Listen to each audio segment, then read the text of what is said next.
माझे नाव तेजस्विनी गोकुळ पाटील असे आहे। मी इयत्ता 5वीत शिकते। माझ्या शाळेचे नाव स्व. सौ. शांताबाई भास्करराव पाटील माध्यमिक विद्यालय वाडकी, तालुका चोपडा, जिल्हा जळगाव, महाराष्ट्र राज्य जुनी पेन्शन हक्क संघटन तालुका हवेली आयोजित आदर्श ऑनलाईन वाचन स्पर्धा सन 2020।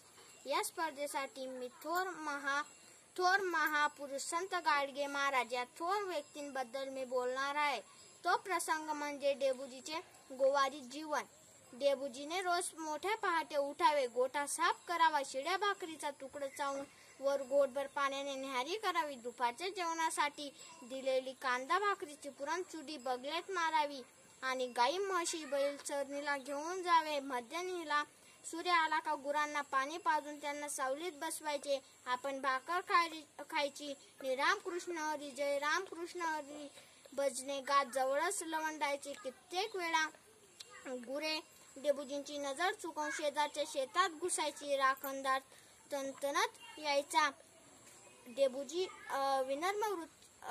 त्या गुराला वळवून आणून त्यांची हात जोडून क्षमा मागायचा। या त्याच्या विनम्र वृत्तीला इतर गवारी पोरे टिंगलेने असायची। एकाच वेळी राखणदाराची चपराकही तो मुकाट्याने सहन करायचा, पण उलट शब्द कधी बोलायचा नाही। गुराढोरांनी जोपासना डेबूजी स्वतःपेक्षा विशेष अगत्याने करायचा। वेळी आपण भाकर खायला विसरेल, पण गुरांची दाना वैरण वेळच्या वेळी द्यायला कदाही चुकला नाही। सकाळ संध्याकाळची त्याची गोठे सफाई पाहून शेजारी पाजारी चकित व्हायचे। 4-5 दिवसाआड गुरांना नदीच्या पाण्यात घालून चांगली मालिश करी। त्यामुळे चंद्रभानजीची गुरे म्हणजे दापुरीत नमुनेदार म्हणून जो तो वाखाणू लागला। मामी कौतुकाबाई पहाटे उठून जात्यावर गाणी गायची, ती गुणगुणायच्या। डेबूजीला नाद लागला। गावातील मंडळी कधी काळी भजने गायची, ती ऐकून वेडेवाकडी म्हणायची।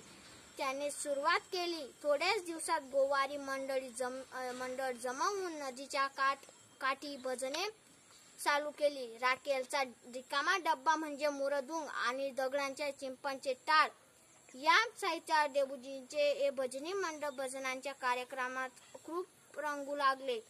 रोज कोणी ना कोणी एकदा नवीन अभंग ऐकून पाठ करून आणावा, या टोळीने तो आपल्या भजनात चालू करावा। कामधाम आटोपून रात्रीचे भाकर पोटात गेली रे गेली का हे भजनी मंडळ काळोखात गावाबाहेर जायचे आणि हरिनामाचा गजर करीत बसायचे।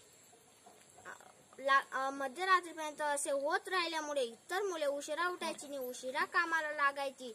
त्याची तक्रार चंद्रभानजीच्या कानावर गेल्यामुळे डेबूजीने भजनासाठी बाहेर जाण्याचा काम चालू केला। असे होते गाडगे महाराजांचे जीवन। मी इथेच थांबते। जय हिंद।